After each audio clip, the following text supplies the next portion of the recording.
Welcome to Squatch-D TV, where the truth is first before all else.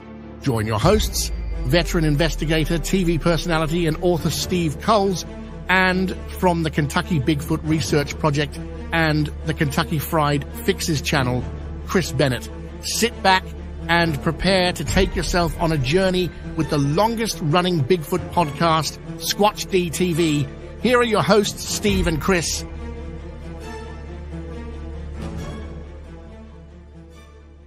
Squatch-D TV. And good evening, cyberspace. And somebody's got the show running behind them. It was on my phone. My bad. And good evening. As you can see, we have quite the gaggle in here. Probably more than we've. Wait a minute. Hold on a second. Hold on a second. Superstar. There is Chewy all sacked out. Yes, from Brian and Chewy Go Hiking. There's Chewy. Like, what the hell are you doing bothering me right now? Maybe, like, maybe please, Chewy. excuse me. Please, could you please all of you, Brian man. on the phone while he's resting? It's like, huh?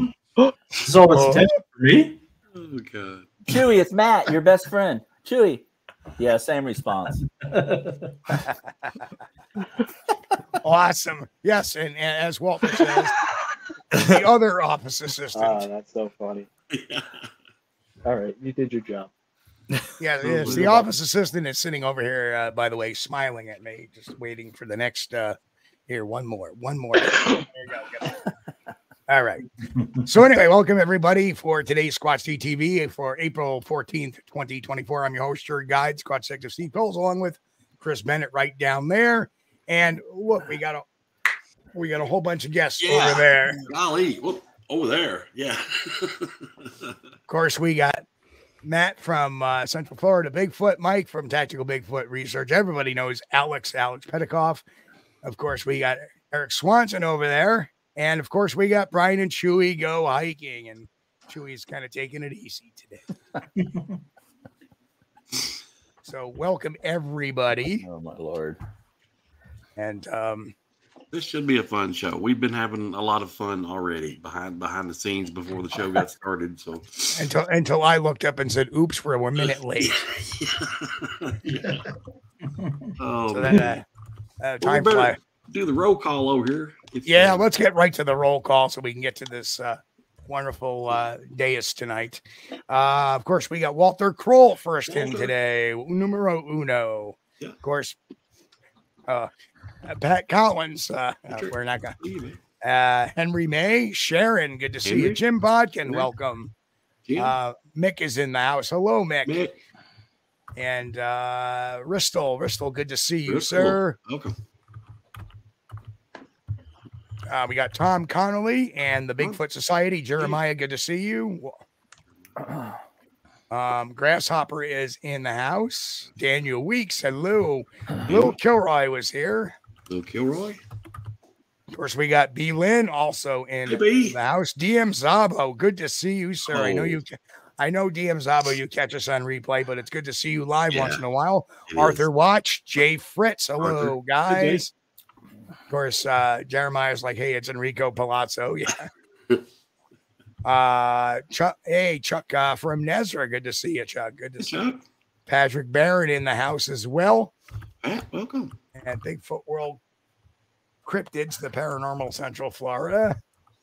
Hello, Jeff, my good buddy Jeff Trifoletti's in the house. Yeah. And Christy London is also here as well. Hello, Christy. And this guy, we know this guy's here. I know who that is. Hey, Tank. Go on, Mike. Max Powers in the house. Kaiju Ninja 1985. Hello, Kaiju Ninja. Angel Nolan finding the trackway as well. Well, Max was with us. Yep, Max Powers. Yeah, I saw him. Max? What's up, Max and Trackway? How you guys Trackway doing? was with us. And the Florida crew there that piped in there, they were with us too. Nice. And Jeffrey Thomas is in the house. Yes. So yeah, I'd love to have you all, but as you can see, the crowd, the screen gets kind of crowded when we have this many people on it. I'm lost. You can see OT. Hi, OT. OT in the house. Hello, OT. Good to see you, sir. Okay, so let's get started up. So I don't know where to start necessarily, but we'll start with the guy up on top there, Matt. Matt, why don't you tell us the whole premise of this expedition and when it was ran and all that fun stuff? I'll tell you a true story. Every camp out I have done, and I call them camp outs. I really don't get into the expedition bit, but they're camp outs. You know, we have a good time, and they're planned, and there's people there, and we usually have an agenda. But this one was just like every other one. I get a phone call from Mike Ann, and he says, "Hey, I'm coming to Florida. What do you got?" And that's the God's truth. That's how it happened. So he gives me a date. He's coming down, and I try to throw something together. And I was kind of running out of ideas because, you know, a year ago, Alex came down, and I wanted so bad to do the corridor then, but Brian and I didn't feel like, Brian Darcy, who I go out with, we didn't feel like we had the routes and the positions and everything in place to really pull that off. So we went to the Green Swamp. And so I really wanted to do that. But this time when Mike called and he gave me the dates, I said, "When are you coming down?" That set the dates. And from there, I just started to reach out to a few people. About maybe 3 or 4 days later, it hit me. You know, I'm running out of time here. My time in Florida is coming to a quick end. I need to move the needle. What can I do to move the needle? And against advice from most of my friends, I threw together a camp out. I found out the maximum that I could have to get a park, and I booked it and pretty much started inviting people. And when I started inviting people, the one thing I wanted to do on this one is not have everyone in camp who thinks alike. I wanted to have a dialogue, kind of what we do online, but usually it's in a real negative form, of people who would go out together. And I was curious. And I'll tell you selfishly, and this is why I was hesitating on coming on tonight. I wanted these guys to tell the story. I'm trying not to get into the narrative. Okay. That's really what I'm trying to do. But against a lot of people on the screen's advice, I brought in people of different mindsets. I brought in the woo. I brought in that other channels would think, hey, they're blob squatch. You know, they see stuff too much. And I wanted that. I wanted to see what would happen. I brought in flesh and blood. You know, I brought in the paranormal. I brought in audio people. And, you know, audio people, there's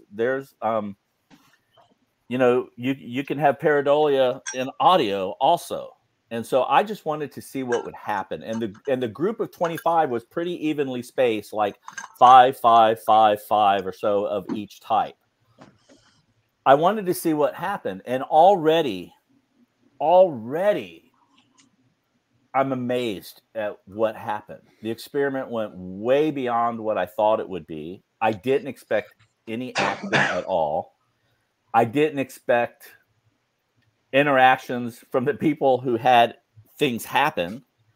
I thought it would be my bias, the woo side, you know, or the people who see Bigfoot a lot in their imageries post coming back, you know, where you're looking through big screen and you're seeing things that could be pareidolia, but to them, they're very real. And these people are good friends of mine. They're not hoaxing.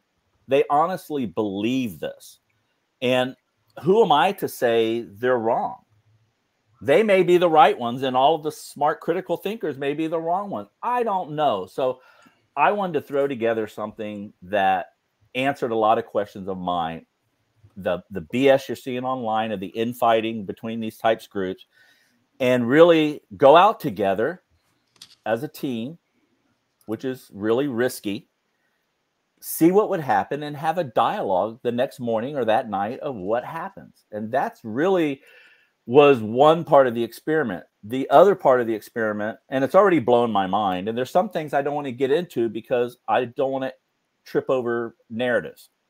The one thing I did was everybody who's coming with Alex and Eric and Pathway, you know, anyone who shoots, Trackway, sorry, I keep calling them Pathway from the old email.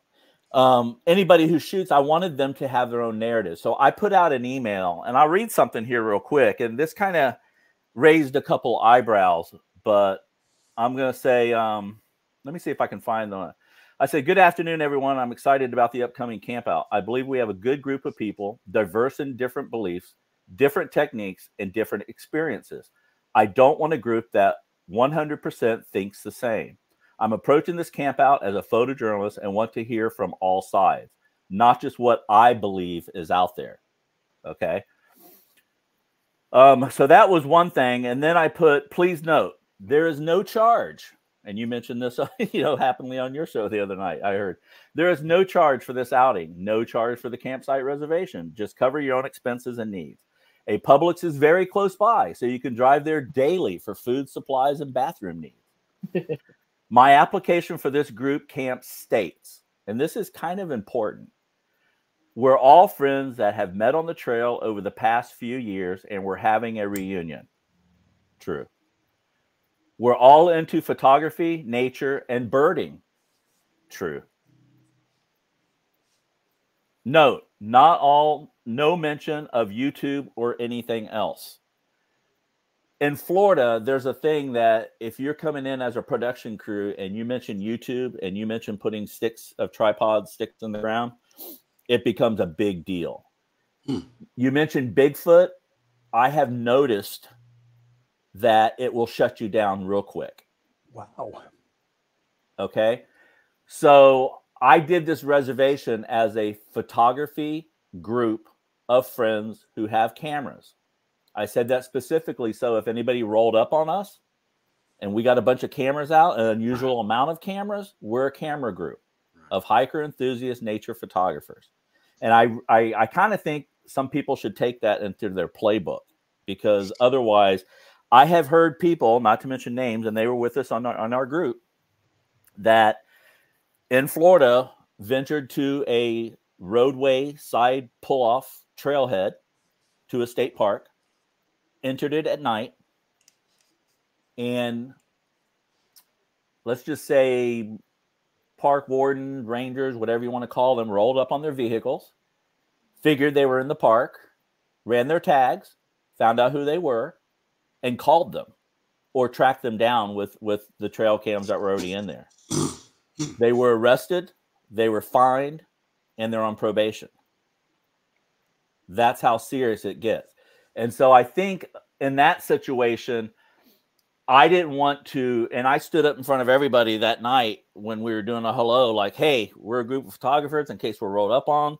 There is no mention of Bigfoot. No one mentioned YouTube channels. We're having a good time. And that's really the truth. I just left out YouTube and I left out Bigfoot. And I think that's important to pulling a group together like this. And then on a side note, since someone's here, I'll read this. I put The Campout Rules by Matt Larson. No drugs, no drunken behavior, no smoke bombs. Everyone's footage is their own. I would appreciate a couple clips to put in my film. Everyone's narrative is their own. Do not hike at night in the Hillsborough River State Park or any Florida State Park boundary. I've heard of stories of arrests being made. We are hiking, photography, and having fun. Thanks for coming to the reunion. And that's probably pretty much the email I sent out. Well, you forgot the last rule. And what was that? Don't get me a Snapple.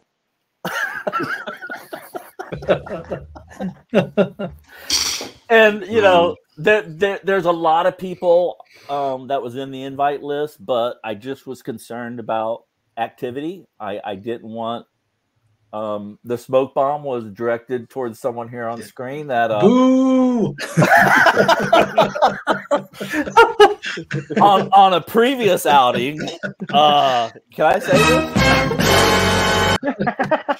On a previous outing, everyone kind of splits and goes out. I hang back with them, thank God. And someone pulls a canister and gives it a flip 20 feet. It hits the pine needles and just goes. There's a 6-foot blade in a circle within 4 seconds. And I was dancing. On my bad knee, I was dancing. started dancing. Brian was sitting there going, "Oh no, what's happening?"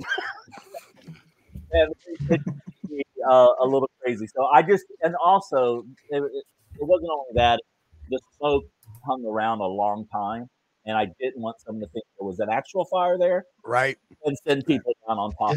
So I tried to cover the bases and keep that to that. So that was kind of the way I went about it, and the reason why I had so many different people there. The narratives are still coming out. You have to go to these folks' channels and see what they have. My narrative won't be out for a year because I'm not going to complete it until I'm up in Kentucky and in my new place. And they're outside Berea, and I will work on my 4-year Bigfoot journey. And this outing is the last 10 minutes of that film. Of my vision of what I saw and what I think happened. And there it is, Matt taking 6 days to upload it. Coming from Kentucky. Is it that bad? Oh, now we haven't new and improved squirrels running our internet. Big muscular looking, So I don't know if that makes sense to everybody, but I wanted to cover some ground, and that's what I did. And I used a bunch of great friends to help me. And I got more out of this. Brian and my head is spinning on what to do next because the areas they went to was not the areas we go to. We were in the same area, but they went a different direction. I'm going, what's going on here? So it threw me. It threw me for a loop where you guys went. You went a different direction. I thought you would go south, and everybody went north. And it was just crazy. So there's information there. You all know how certain TV shows will do the group of 4 and they split off in 2 and they do the really cool area, the beacons. Well, I had this idea of doing Apple Air tags and sending out basically 15 groups of 2, maxing out to 25. I have all the air tags right here. Where's my camera? But and then I get this smarty pants response from Mike Ann. Good luck. What does that mean? So I send out a real quick email. How many people have Apple iPhones? Or do you have Droid? And it's like, Droid.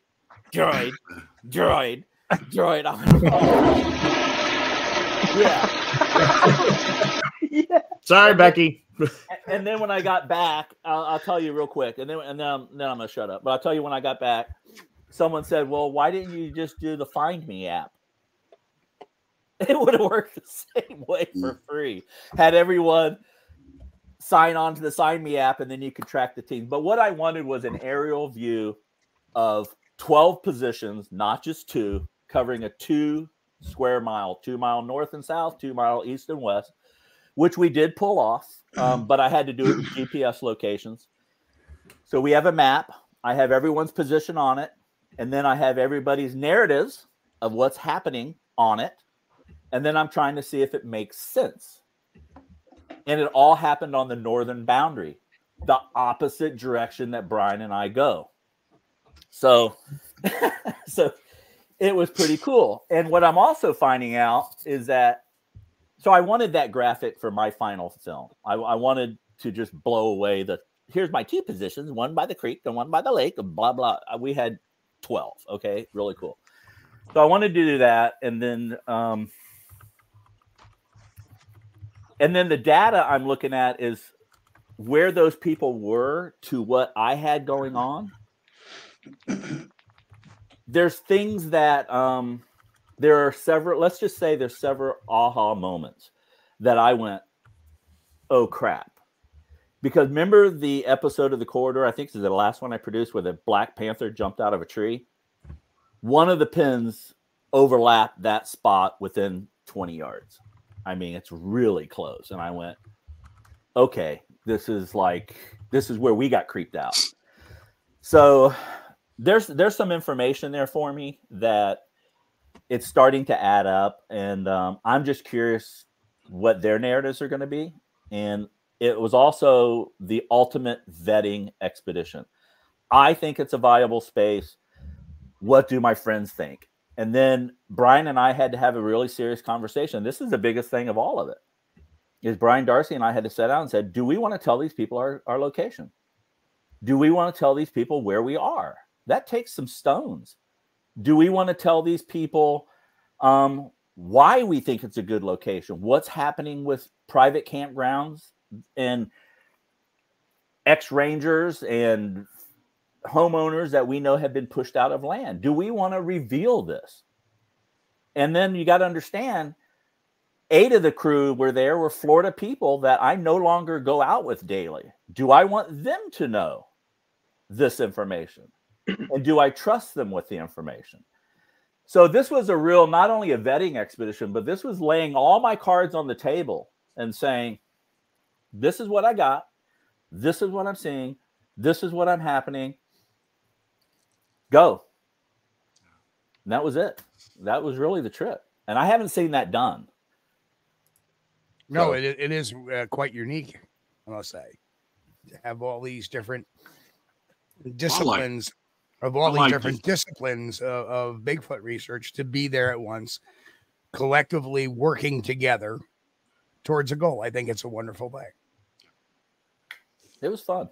I'm seeing some stuff I haven't talked about. I'm not going to talk about tonight because, again, I don't want to interrupt anyone's narratives. But there's some eye-opening things that I've noticed between the groups and the friends I know of what they came back with. That is just like, okay. It's one of those moments.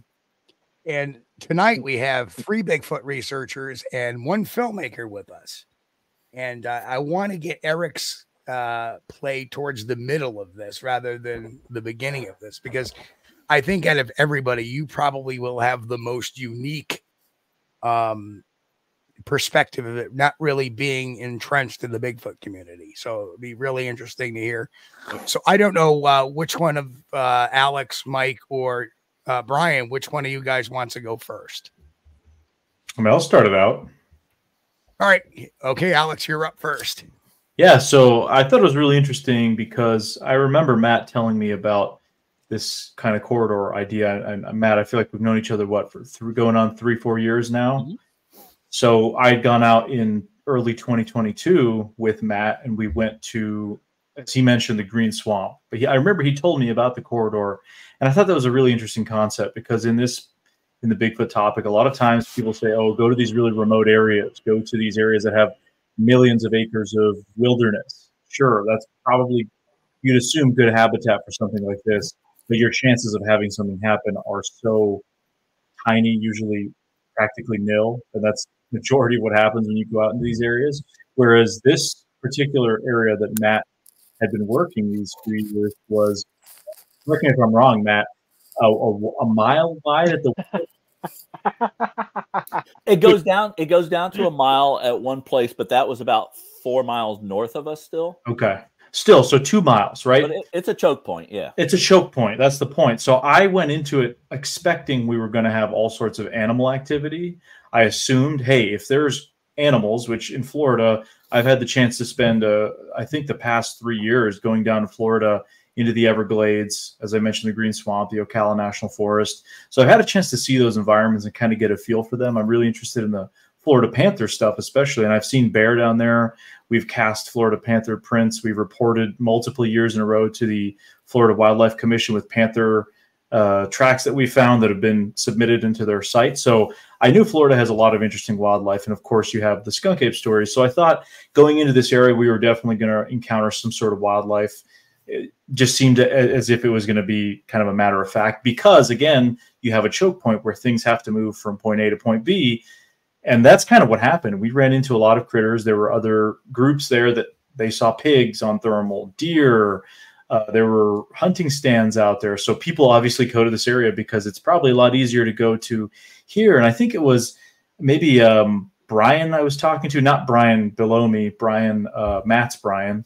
I think he had said the amount of times going out in the Green Swamp, you barely run into anything because it's a very large area. Yet you come to an area like this corridor, almost every time you have something happen. Matt, you said had a crazy story of a deer charging you, or a buck maybe. So it's like you probably have more going on in this area. So for me, what I wanted to do was I'd been kind of developing this saddle hunting stand, which would allow me to get 15 to 20 feet up in a tree.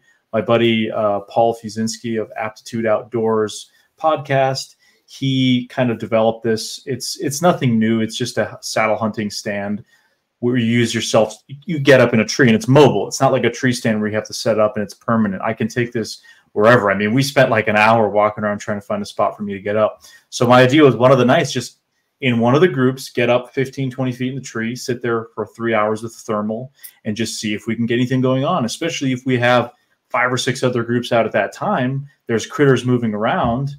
So that was kind of my idea going into it. And I thought it was definitely fascinating. I got a couple thermal hits of something, critters in the distance. I can't tell what they were. Simultaneously to that, there were other groups having encounters with creatures of known origin, also maybe interesting. And I'm sure the other guys can talk about some of the weirder stuff, but I didn't expect us to have any kind of Sasquatch-like activity. I mean, I don't know if there's any in that area, right? I'm not exactly on board 100% with that, but I think the working theory and the idea behind what Matt was trying to do was super interesting, as we mentioned, with all the different groups and everything. So that's kind of the approach I took, was we'll just hit the ground, and it's going to be really cool to have so many different groups in an area where you're almost guaranteed to have some sort of wildlife activity. And that we kind of ran with it from there. So that's kind of my take on it all. I thought it was a really cool experiment. It was a lot of fun. I mean, it wasn't the most super scientific expedition that you can have, but most Bigfooting outings are not that at all. So we had some fun. There were different viewpoints. There was a lot of stuff going on, and it was just a blast overall. And I would definitely recommend people do this kind of stuff more often. Just get out there, just enjoy the woods. And if you do have something you think is evidence, do your due diligence to document it and then send it off to the right parties. Maybe somebody like Darby Orcutt, DNA study, or hair analysis through somebody like Cindy Dosen, or somebody who has kind of a competent scientific background in sample analysis and that sort of thing. So that's kind of where I stand. Okay. And see, Steve, that's what I like, is I also know that the people that were here, again, you talk about the ultimate vetting process. I knew these people wouldn't blow smoke up my ass. You know what I mean? You know what I mean? It's like I was going to get exactly a take like that. And that's exactly, for me to move forward and wrap up Florida, I couldn't think of any other way to do it. And so this is what's going to be interesting about this. I think it served its purpose well past what I expected. So, and Alex, thanks for that. Yeah. And Matt, by the way, one of the things I'm thinking is that you're eventually going to be leaving Florida. So it's kind of nice that you're showing some Floridians where this area is if they want to continue on. That was part of the plan. There are a lot of sub plans to this. Yeah. And Ron offered me money if I could pull people out of the green swamp. So well, I like the idea how you did the invite, that keep it as a wildlife camera club, because when you're out there and a forest ranger approaches you, you don't want to, if he asks you, do you have a watch? You say yes. You don't say yes, and it's 8 after 12, and no. So I'm kind of fortunate in New York; they don't care.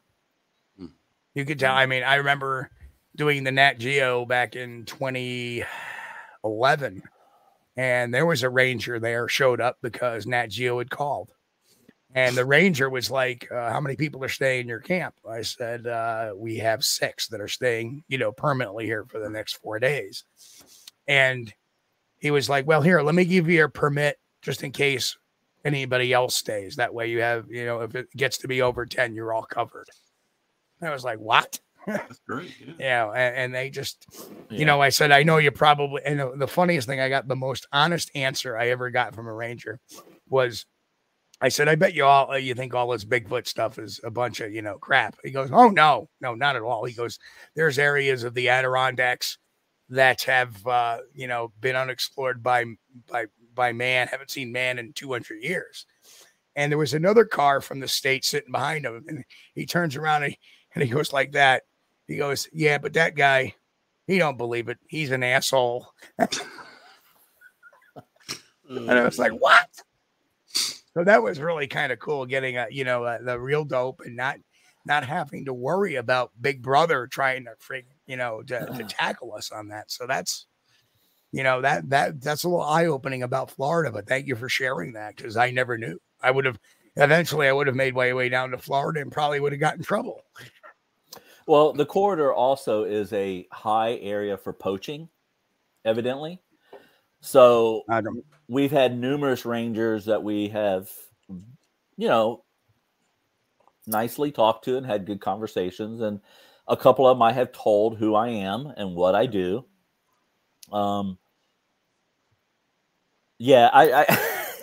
There's a lot I still just don't want to say. I mean, there's this one spot every time I go there, it's a 3-mile bike ride into the swamp, and I'll be there 20 minutes and a ranger shows up. Yeah, it's bizarre. Yeah. I mean, the first time I said I was birding and I started photographing birds. And the second time I just went, what the hell? And then finally I just said, well, I work for News Channel 8. I'm a photojournalist and I'm looking for the swamp ape. Do you think they may have put up some cameras out there? I've been told by 3 rangers that they have cameras out there specifically for the poaching issue that's going on. And that's what really makes you concerned, because a lot of these camps, these corridor water district, preserves sort of thing, they have signs up closed at dusk. So they don't want to find you in there at night. And so the only way to really get in there at night is to have a camp spot reserved at night.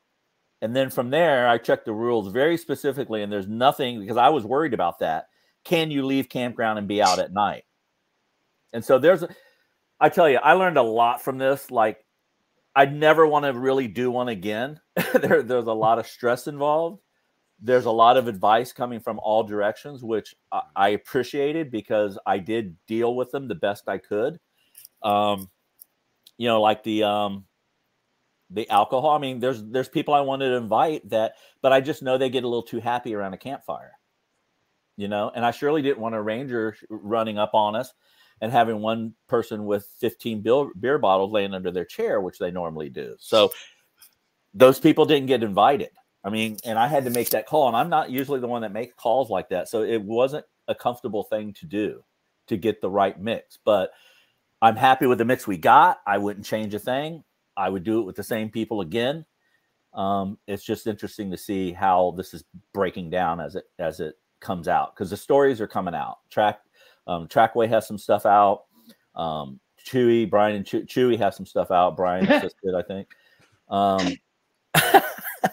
And I started to lay down a track. I have something on the timeline. I went, no, I don't want to do that. I told myself I wasn't going to produce anything right away from this. So, by the way, Matt, if you want to invite anybody else on the show that was there, that's in chat, like somebody suggesting to bring Max on, if you could on Facebook, send him that link I sent you guys, but we'll gladly put him on. Max would be great to have on, especially when I talked to what happened with us. Yeah, that would be good. Well, Max he'll have to get a smoking jacket, and he's probably setting his props down. So let me talk a little bit so he can arrange his. He's pushing a couch over now. He's adjusting his light. Thanks, are you almost done, Max? Okay, I'll send Max the invite. Yeah, if you want to send Bill fighting the trackway, that one's fine too. Oh, not Bill. No. So you mean finding the pathway? I keep saying that. I know. For the longest time, he had said finding the pathway. And I'm like, who is that? Well, and then I realized it was Bill, and I'm like, oh, okay. And he's the Chinatown knockoff of finding the track. And of course, you know him and his platypus jokes. Well, I didn't say I was smart.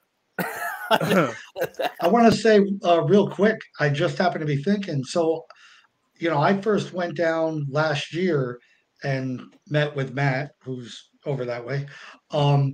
And I put out 2 game cams that I, like older ones I had. And one of them I got, I don't know, it image quality was so crappy that it was either hogs or a black bear or who knows what. And then the other one, the only image I got was from, about here to the belt buckle on somebody who had walked up to it and deleted every photo on it and then closed it back up. And that was the photo I got and them walking away. And now with Matt mentioning about the poachers, I wonder if it could have been something to do with that. I can't imagine why else anyone. Yeah, this time I brought a lock and I locked. My newer game cam has I can lock the control panel closed, and my snowboard lock will lock it to a tree because I was like, I don't want that happening again. Because for me, it's like I would have just been like, oh look, some dude out hiking with his hunting rifle and thought nothing of it, and just ignored it. Right. Oh wow, I hadn't heard that story. All right, Michael, you're up next.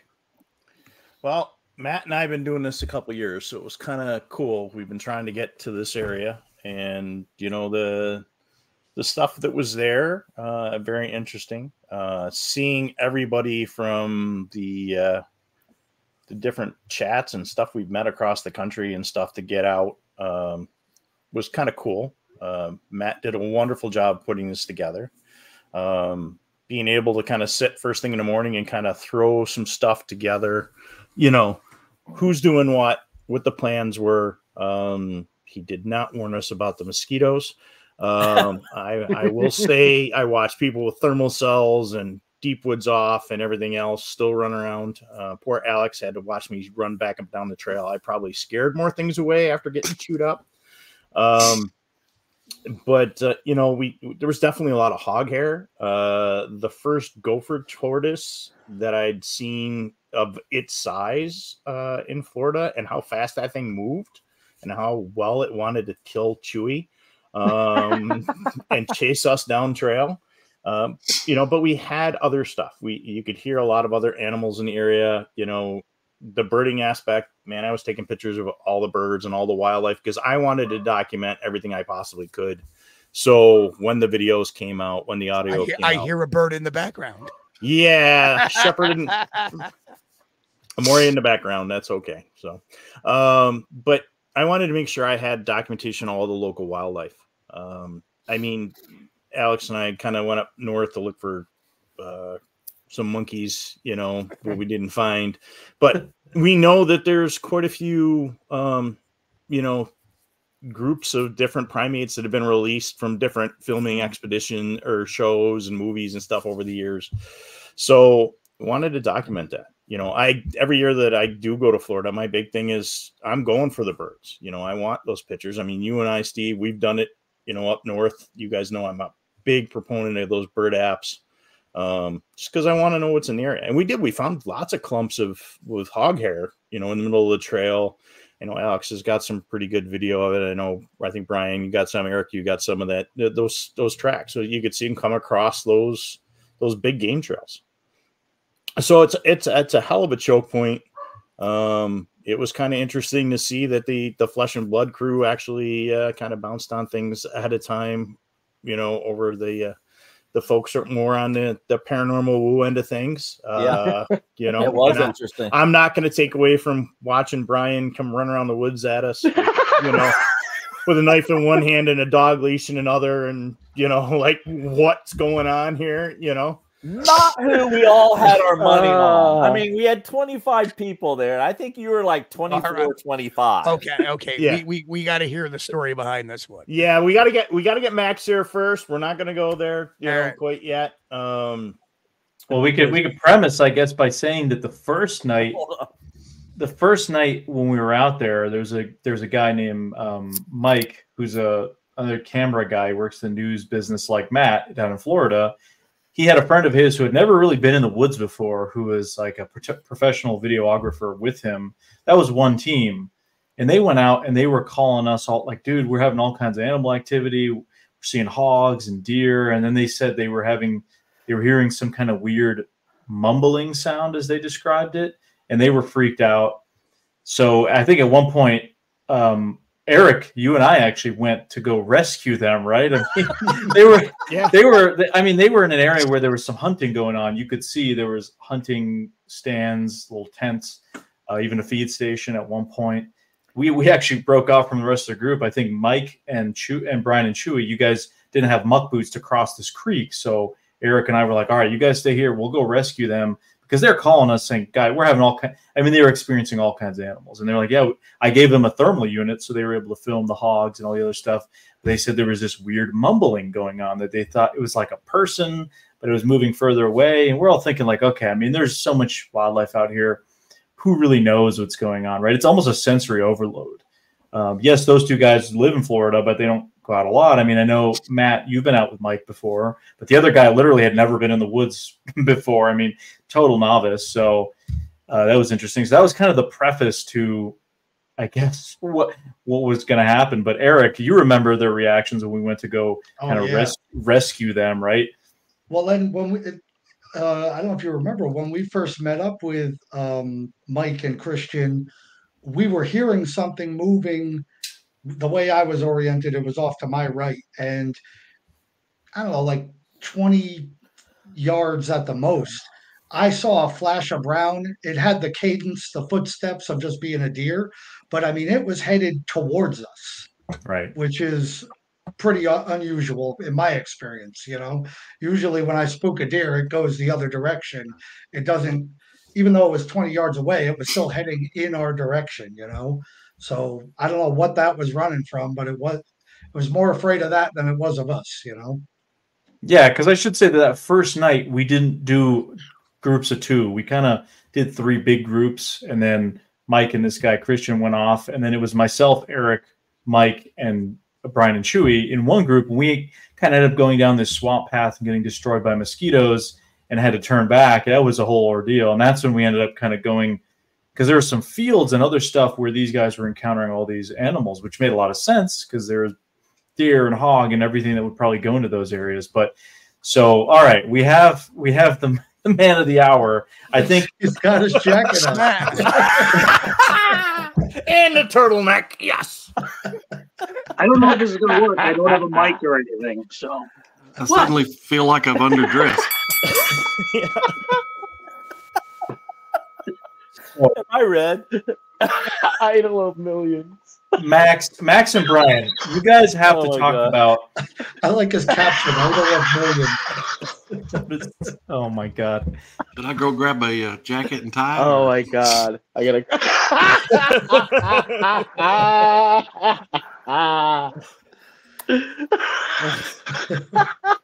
Oh my God. I need to preface something before these two guys go. We just got to get it all out now. I got to get all my laughing out now because it's just going to get worse. Yeah, Max and Brian is like a combo Mike, straight out of New England. Mike, set it up. After these guys had the mumbling, the Mike and Christian had the mumbling experience the night before, Max and I were all over them the next morning. Like, was it ibis? Was it this? We're pulling sounds. We're trying to debunk. They grilled them. I mean, I think everybody did. Everybody they told their story, and everyone was like, "We got to grill them." Yeah, but Max and I were like, "What is this?"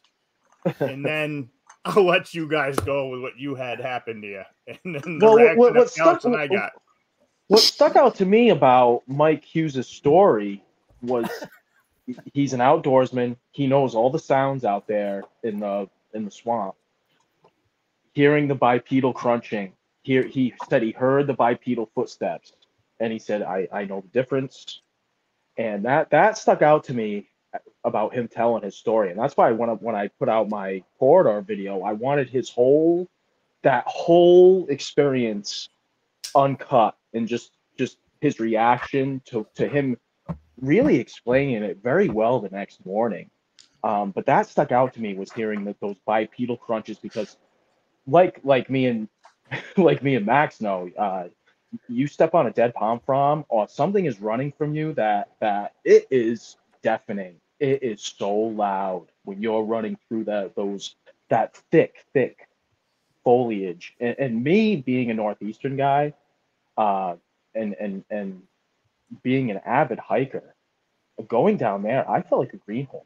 I felt like out of my element with all the different noises, getting used to all the different bird sounds, getting used to being careful where you step at night, to where the rattlesnakes that I'm hearing pygmy rattlesnakes. I'm like, well, what's a pygmy rattlesnake? Well, they don't have rattlers, but they stay right off the trail. So be careful where you step. And I'm like, oh man. So I'm seeing all these Florida guys. They got their their snake boots, their little protectors. I didn't know. I had no idea. So I felt like a greenhorn. So that, I know that first night, I remember even saying it up to the GoPro. I'm like, I am just soaking in all the sounds, getting used to the sounds we're going to hear over and over and over again. And man, what a different world it was down there. It was what a great experience too. To get 25 people down in one area from all different backgrounds, filmmakers, content creators, researchers. It was, I was saying it with Alex, it's probably something that will probably never happen again. And it's just, what a great experience. I mean, you basically had the Northeast and Florida. I mean, it was really, you know. So, and the whole Northeast is here right now. We've got one Florida guy. So in the Northeast, I have to say, things are going to maul you. Things are going to like bite you. You're going to bleed out.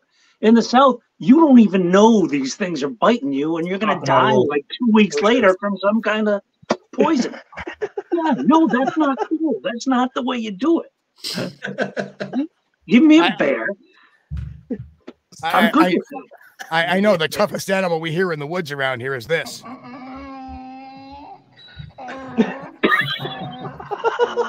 There are a couple asses down there too. So. Oh, the show went down. Well, it's always good to know if the rattlesnakes are thick where you're going. You know, it's no fun to come out of the woods with rattlesnakes hanging off both legs. And the spiders and the scorpions and the alligators too. I mean, come on. Yeah. Turtles. Yeah, the gators definitely. Wait till you go kayak. Wait till you go kayaking and about 7 snakes just drop in the canoe you're sitting. Oh my god.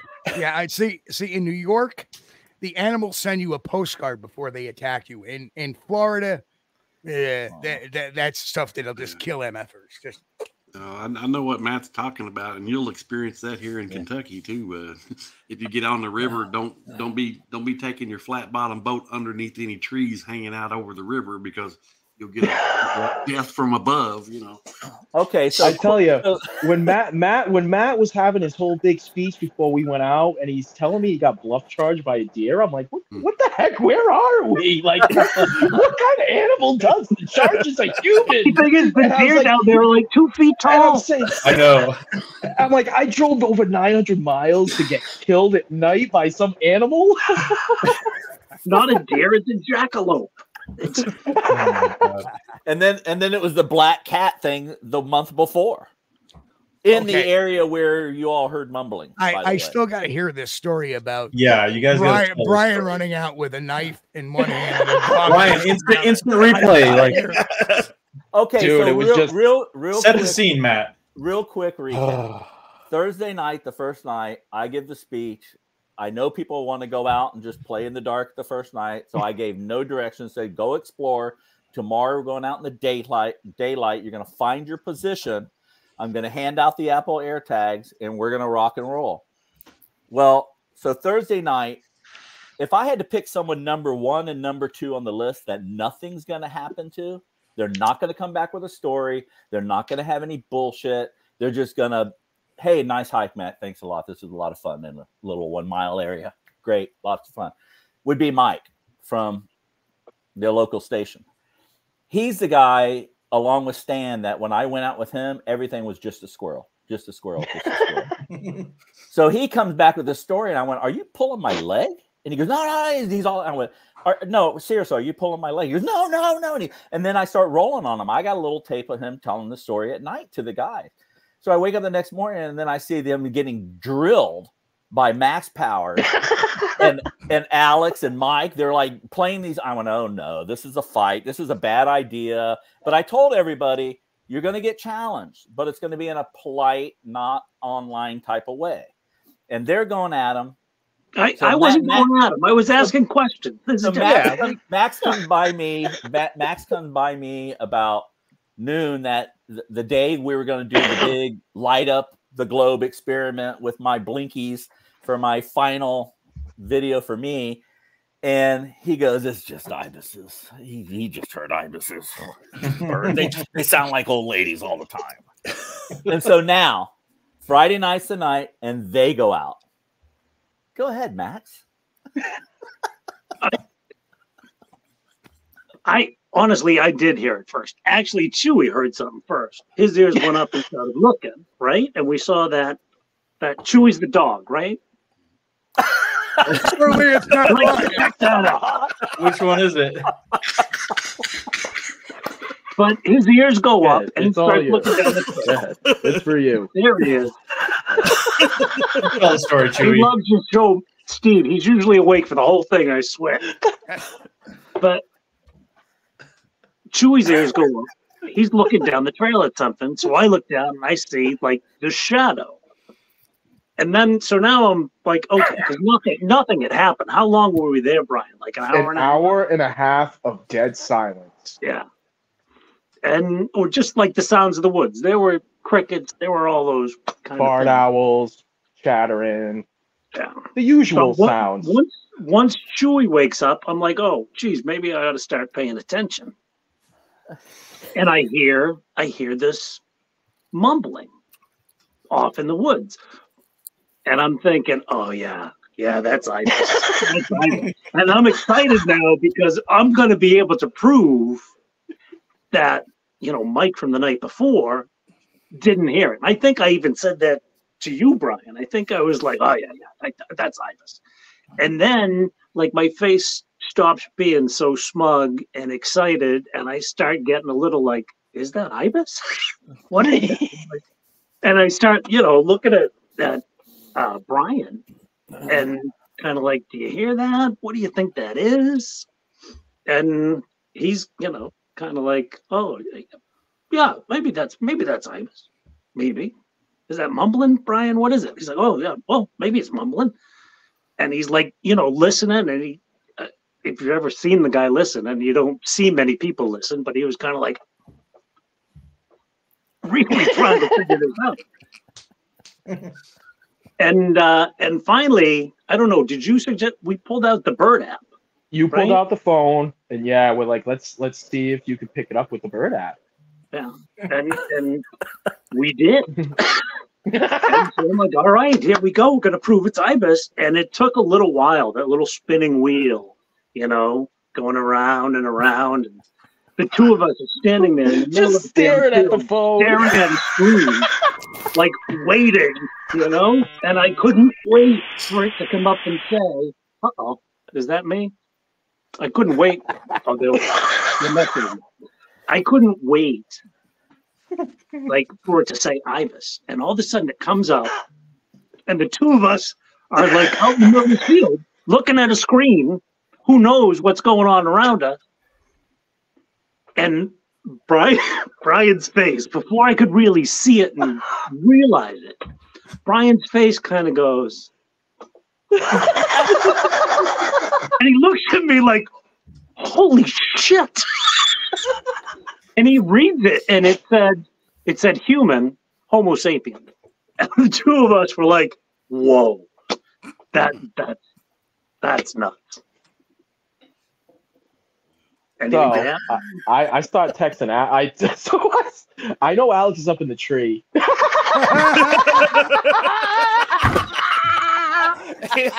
I'm up in the. I'm up. I'm 15 feet in a tree, right? And they're like, something is running near us, and I get this text that says, "Came up Homo sapien on Bird app." Hey. I am holding Chewy, so I am texting, and I'm like, it's gonna spell check it. It's gonna spell check it. It didn't spell check it, so it came up Homo sapien. I'm like, hey, if we discover this species, we're calling it Homo sapien. Thanks, Apple. Thanks for that one. Yeah, but so And yeah, Max, it was weird. And Max, what did you say about Chewy's typing skills with? Well, that comes later, because now, now we got to figure out what the heck this thing is, and they're texting back and forth because. Well, it's obviously a Homo sapien. I had seen something cross the road, and Alex, didn't you get a blip on the therm?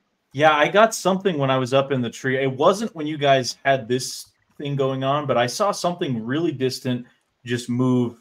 I mean, because there was, I'm 15 or so feet up in the tree, and there's kind of some fields in front of me. So Mike Ann was sitting down at the bottom of the tree, and he was just kind of hanging out. He was getting attacked by mosquitoes, but I'm up in the tree. I'm scanning kind of straight out, and that's when I saw just this little blip on the therm. I have no idea what it is. I mean, it could have been a hog, could have been anything, right? It was just a small blur, but it was very far away. And I knew it wasn't where Max and Brian were, although they were to the right of where it was. So that I think I texted him, hey, I got something on the thermal. I can't tell. And you got to realize the screen is this big and it's night, so you can't really see very well. Excuse me, Alex. Thing. You now have the middle square, so that means you're Alice.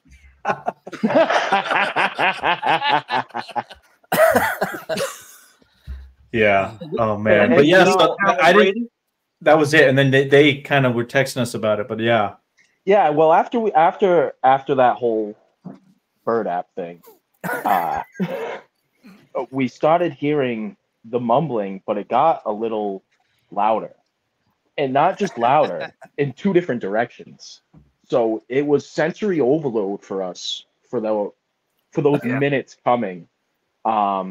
Just trying to figure out what the heck could do that, because we're trying to explain the sounds, especially to Eric. Now, what I like about Eric is he got in touch with me probably a day after I got home, and it was sending me different sounds, like, oh, what is it? You know, did it sound like this? Did it sound like that? And I was like, oh, similar but different. And the last one he sounded, I mean, to me, I explained it. It was almost like Cousin It or Charlie Brown's Teacher, but slowed down and a deeper tone. And it's the tones that threw me off. And we're trying to say, could it be two different animals talking chattering at the same time? But for that to happen, the timing would have had to have been perfect for that mumble to occur if it was between two animals making that sound, and repeatedly too, in two different directions, was kind of throwing us off. So after it, I was kind of slowed down a little. We're like, well, let's start walking towards the guys. That's when, if Max wants to talk about, what happened after we started walking down the path. Yeah, nothing happened as we started walking down the path. We were trying to find it again, so we started moving around looking for it and following like the outer trails around. Yeah. And then I think we were getting bored of that, and we started to head back. So we took a turn onto the trail that would head back towards where Alex and Mike were. And we got how many feet down that trail? Not many. No, right? A little while after that fork, that we turned, we took a few steps, and all of a sudden, right next to us, something, and I say, like, it hopped up and it took off. Like fast and loud and big, and that kind of, that scared both of us. That's where Max pulls. He's had his knife drawn already. When I didn't have it drawn. I had it uncracked. But the second that happened, it's funny because we were sitting in that area for an hour and a half. So I'm putting my GoPro in my pack. I am packing everything in my packs, and we're just gonna walk because it got quiet again. So we're like, we'll walk a little and just eventually meet up with Alex and Mike. So when that crash happens and I see he's got his out, I'm trying to reach in my backpack for my knife as I'm gripping Chewy, who's trying to go toward the noise. So I throw my leash at Max. I throw the leash at him and I pull the knife out. And I was white knuckles from that point all the way back to the campsite. I did not let go of my knife. I have to say that I don't know what it is. It was probably pretty intimidating if that was a Bigfoot. But the sound of that knife coming out of his sheath, it was like a samurai sword. Like, holy smokes, is that a big knife? I look over, it's about this big. Yeah. Like if you were at a restaurant, you would have picked the cheap. I'm sorry. But so while after this happens, we start, what did we hear? Like a whoop? Yeah, we heard a whoop. And that really started. That's when I had a jaw drop moment again. When we went back to that area with Mike and and he is discussing how where that thing, whatever was there, was behind a tree. Yeah. So intelligent enough to stay hidden behind a freaking tree and of course the thick palm fronds right on a game trail. So when Mike went back and he's analyzing the whole area and showing the different game trails, and the matted down grass, and him saying like this is a perfect kill point for a predator hunting. And right then and there, I was like, "Oh my god, we were walking through like a kill zone, a hunting zone." But man, what a crazy night! But that mumbling, I'll never forget those mumbles. That was different. That was different. And of course, me being a greenhorn, I didn't know how to take it. I was more, Max at least has been down there more than me and knows the wildlife a little better than me. All right, he's been down there more than me. Were you guys able to record this, or did you just use it for the? That's the thing. Max doesn't carry any kind of recorder or anything. And when I packed everything away and I was just walking. I didn't think to like Larson said, put keep the GoPro on your head, and I didn't even. I wish I did, because we would have got all of that on there, especially the crash, that animal running away. Yeah, believe me, they were berated about carrying audio recorders after that. And I got my H1N1 in the mail right after I got back home. So it was a live and learn experience to always be prepared. Yeah, and it was a big gear thing. I mean, everybody had a different camera, so we were talking cameras, we were talking different recorders, how Matt carries his stuff on his head, kind of looks like, Mickey Mouse there. I got some great videos of that. Hey, he looks like an idiot, but it's a great idea. It worked, yeah. He's live listening. And for you guys, take a look at what Christy sent, and I sent it to you guys in there because she picked up on something. But like Max usually does. So Max said he had it on his phone, right? You recorded some of it on your phone? I recorded it on that bird app to analyze it. So it's somewhere in there. I'm not the most technical kind of person. I can't even type. You know what I'm saying? I really can't. I was in the chat earlier, and I think I misspelled every word I wrote. So I'm not the most technical person. It is in my phone. And I did record it and have it analyzed, so hopefully I can pull it back out. It's up here. And in all fairness, nobody expected to be tracked by a Homo sapien. I'm just glad I got to share that. Whatever happened that night, at least I was with someone else, and we can have fun about it and laugh about it. It was a funny moment. What was so interesting too was when you guys talked to Matt when you talked to Mike and Christian afterwards. How did that conversation go? Because they obviously had something similar happen. This is called the big apology. It was so good. I wish I got. Sorry, I busted your ball. But could you please define weird?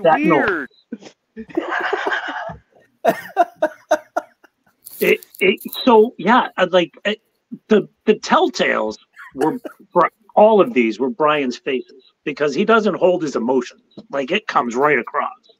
So as we're talking to Mike, I think at some point somebody said, "Hey, could you mimic that sound?"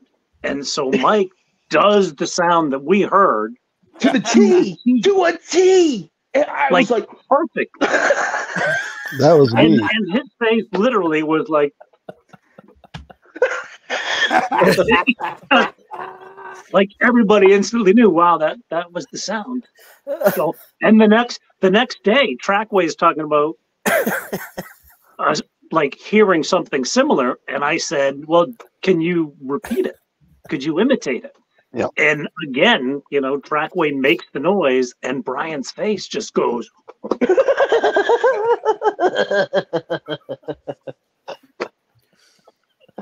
Oh man, I gotta just put Chewy on. I gotta get off. It's a different mic. Stick the camera on Chewy. Different mic. But did you guys think it sounded almost like a chant? I wouldn't say a chant. No, it almost seemed like someone talking down to someone. It was different. The tone was it was almost like playing a melted cassette tape. And it was very odd. Was it kind of a gurgling sound? No, it didn't gurgle. Okay, It was just, it was almost like I said, like Charlie Brown's teacher, like the wah wah, like the wah wah wah, like that, but in a tone, in a human type tone, like a verbal type tone. Is what threw me right off. Repetitive. Do you know what I mean? No, it was different. It was different over and over again. It'll repeat. It wasn't the same. It was different. Yeah, and that's why I just kept having those facial expressions, like those holy shit expressions. Well, if that's right. Like Bill Brian can mentioned earlier, I had downloaded a bunch of bird sounds from the Macaulay library. And, and basically I ran them all through a bunch of audio filters. I was like, let me get it out to these guys while it's still pretty fresh in their minds. And every time Brian had come back, it was kind of like this one, but a little slower, a little deeper. And so I would just, change my settings, lower the pitch and mess with the sounds, maybe layer something else on top of it. And eventually I got one that he was like, that's pretty close, but still this one's too repetitive. And to me, I don't know what that means. All I know is it means it wasn't any of these birds that we know were right in that area, Because I listened over and over and over and over again. And I'm so glad you got in touch with me so fast, because it was so fresh in my mind to where if we talked about it now, it wouldn't be, obviously, it happened now almost 2 months ago. So to be able to talk with you right after it, getting home and kind of letting it. Yeah. Well, that's what, as I was like offloading all my footage and everything, I basically, I was just quickly scrubbed through it and then just started making notes of what happened, because, I won't get around to editing it for at least another month. And it's like, well, I'm going to forget. No, that was a great idea. So and even Mike even sent me stuff too.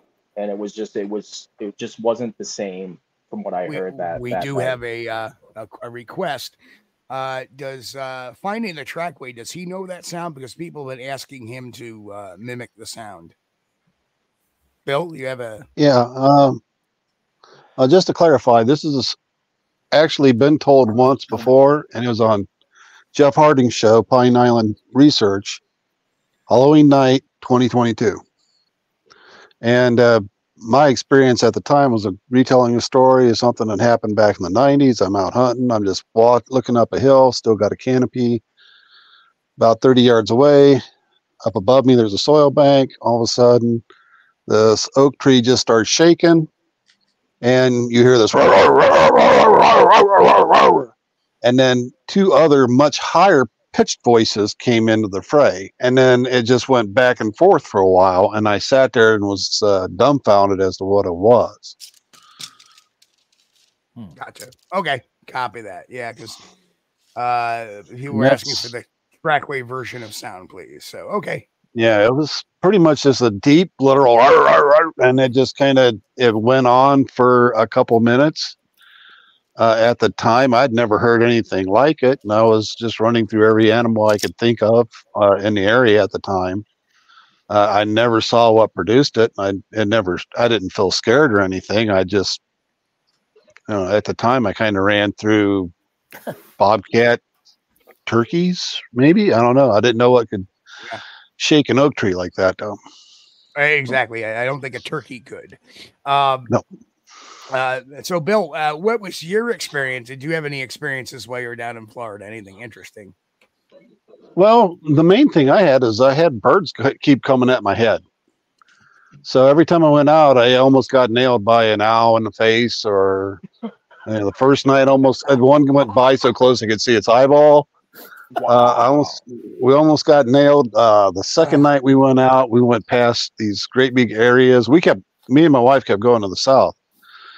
So we went past these areas of stagnant water, and you would just watch this cloud of mosquitoes that just kept getting bigger and bigger, chasing you down the trail. And at one point, we were practically running to get away from them.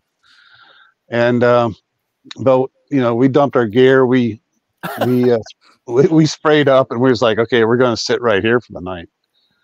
And we sat there. We really watched and listened, and a lot of stuff, in the moment, I didn't notice anything other than the first night we ran into an area where I walked through and I saw my breath, and I'm like, that shouldn't happen in Florida.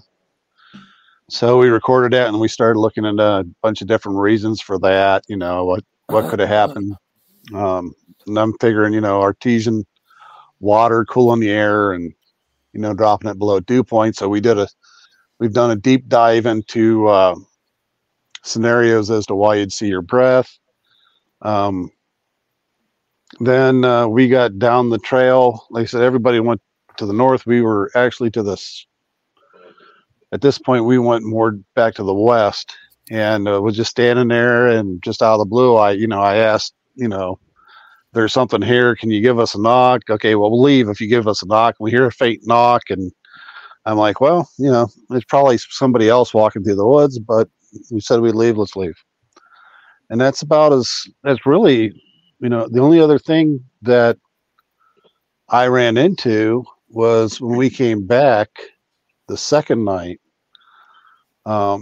we ran into Mike and Christian going back out, and we talked to them for a little bit on the trail, and they were pointing out where Alex was. And as we left them and we were going forward, something went behind us. And that was about it. I didn't know what it was. I didn't see what it was. I just, deer or something. I don't know what it was exactly. We had seen 2 deer going out to where we staged, and the deer didn't make a whole lot of noise going, when we jumped them out. But really, in the moment, we didn't really feel anything other than birds. Even the third night, I had something almost whack me in the face. Were you like carrying sardines in your head or something? It must have been the helmet. The helmet was attracting. It was a helmet. The crash helmet. Yeah.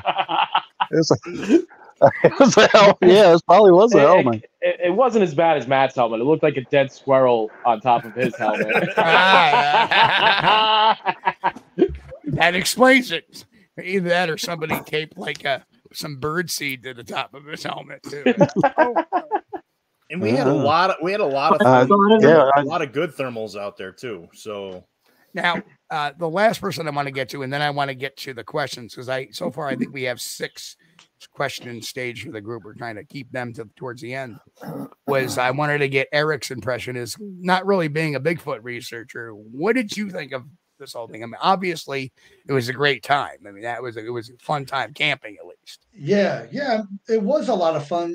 Another thing before I get to that, Max and I actually, the first night we got there a night before everybody else, and we were just shooting the shit, around the campfire, and off on the far side of the campsite, we just heard this tremendously loud crash like something just knocked over a tree. It could have just been a tree randomly falling, I guess. But when we went over in that area, like a day or two later, I didn't see anything that looked like it could have been, you know. But again, it could have been a hog, a bear, who knows what, you know. But yeah, for me, it, you know, it's funny. I was mostly interested in just meeting and talking to all the people and hearing all of their different perspectives.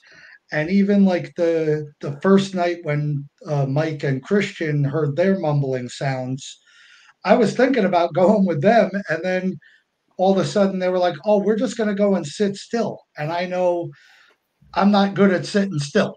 So, you know, like every deer season, I like to still hunt. I'm not just sitting in a deer stand, you know, well, in the Northeast shivering there, I would have just been sweating. But I was like, all right, you guys are sitting still. I'm not your guy, so I'm gonna go off with Alex and Brian and Mike. Um, and then the following night, I believe it was, or no, yeah, I guess maybe the night that Max and Brian, I just hung back at the campsite and I had a, you know, a chat with this guy named James who was super friendly. You know, got to hear his ideas and just hearing everybody's differing ideas about, you know, whatever it is they they might be looking for. You know, some people like are just, I mean, I guess kind of like myself, I just find it an interesting topic. I've never seen anything that I might even mistake for Bigfoot. Um, when I've gone out to areas where people have said they've had encounters, I've heard things and had experiences that I could convince myself were Bigfoot. But then I also like, you know, that wasn't something throwing a rock in the water. That was just a beaver slapping its tail at 3 o'clock in the morning that woke me up, you know? Those types of things. I have rational, known explanations for them. So it was interesting hearing all of the different people, how many people, a lot of people have had sightings or strange encounters with, you know, glowing orbs in the woods. Some people have seen, you know, Bigfoot like creatures. Some people haven't, and they just find it fascinating and decided to go out and try to learn about it and then just really fell in love with the topic. You know, I found that aspect interesting, just to kind of not necessarily the what's out there, but who are the people that are out there looking and what is it that drives them and what's their different approaches. You know, to me, that was the fun part of it. Now, you know, it's kind of funny because 4 of you guys, including myself, we were all there for that Buck Mountain call that we had, that whoop call. That was really interesting. And that I tell you what, that has energized me. So everybody, of course, has the universal invite to come up, you know, in September as well, when we do the next one out there in the same area. So y'all have that invite there. So, well, it's funny you mentioned that, because if I'm not mistaken, when Mike Hughes was recounting what they heard that first night, he also got a howl. He played it back. He had like a, you know, a Bluetooth speaker he was mostly playing music through, but he was playing the sounds for us so we could all hear it. And the howl that he heard, I had recorded something that sounded almost identical that I luckily I had on my phone, and I played for him. And it was actually the time when I was just talking about where, you know, I'm passing off the splash in the water as a beaver slapping its tail. I caught this strange, it's not a coyote, it's not a wolf. It could definitely be some sort of dog, maybe a, you know, coy wolf or a coyote dog hybrid, because there are a lot of those in the Adirondacks. But yeah, Mike had caught that same night he heard the mumbling, this weird howl that I had almost an identical recording from literally across the country, you know?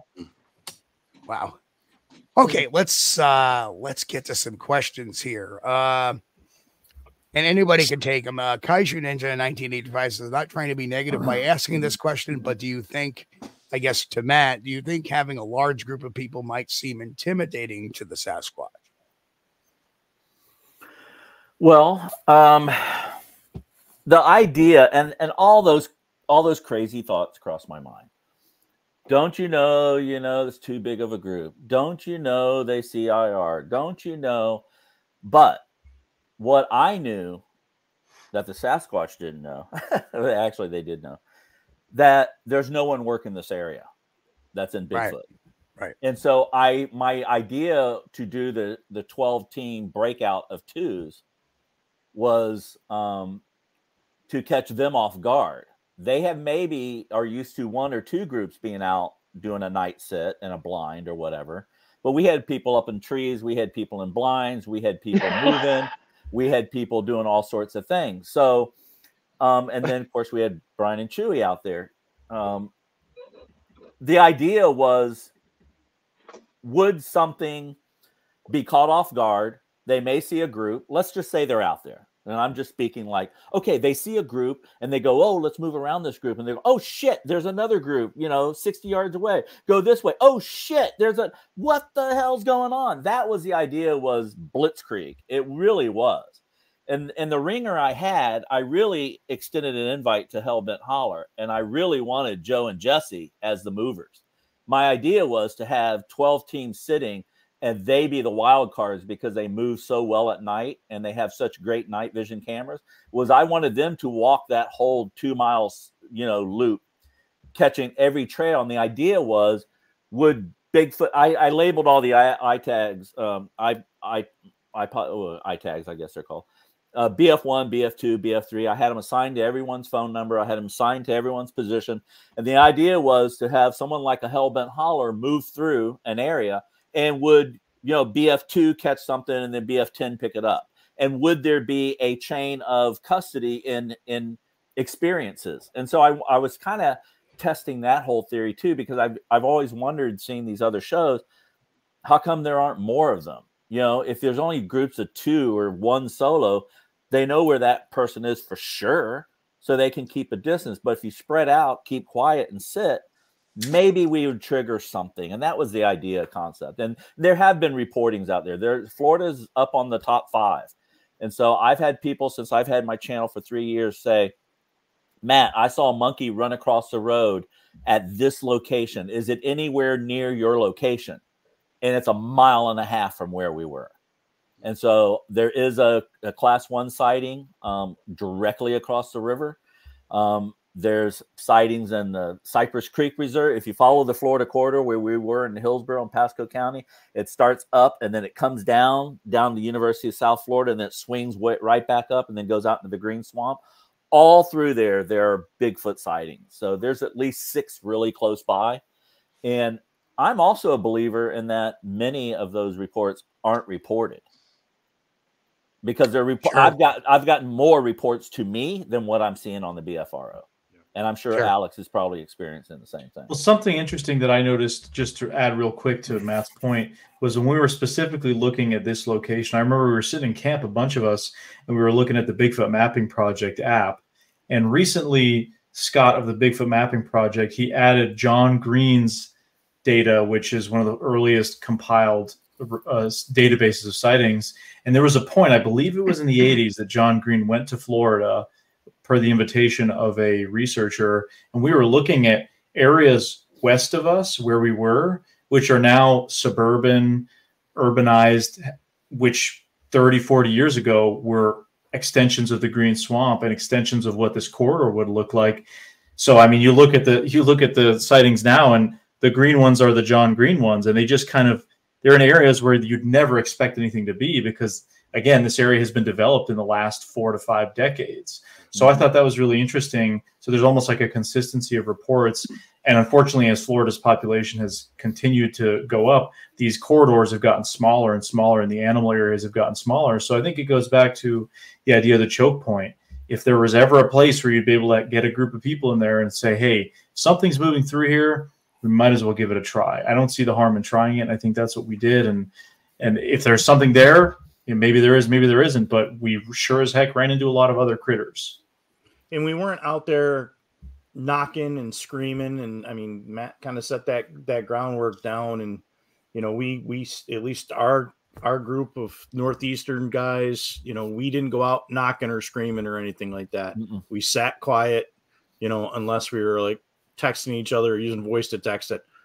Crap, you know, watch out for the alligator, or, you know, what do we got screaming at us, you know?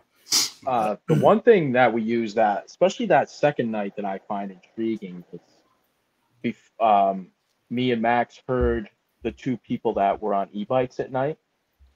Yes. We heard them go by, and that was Stan. After that, Stan, yep.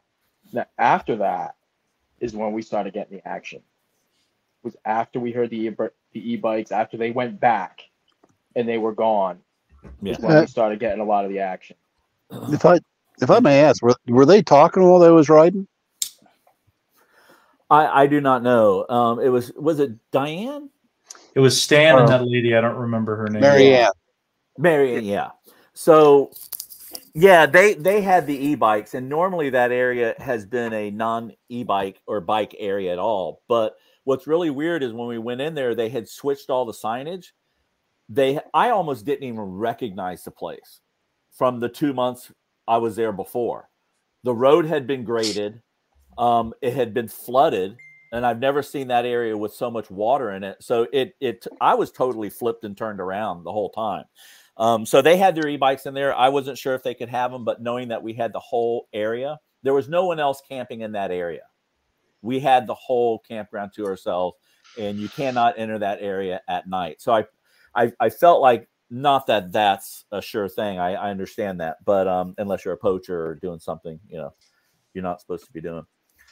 There's something else I was going to say. To Alex's point, the one thing I realized in researching the corridor is that there are some specific areas where there's a campground that hasn't been opened in 25, 30 years, but is still being used. Like, you can walk back there, you can ride your bike back there, but you can't overnight there.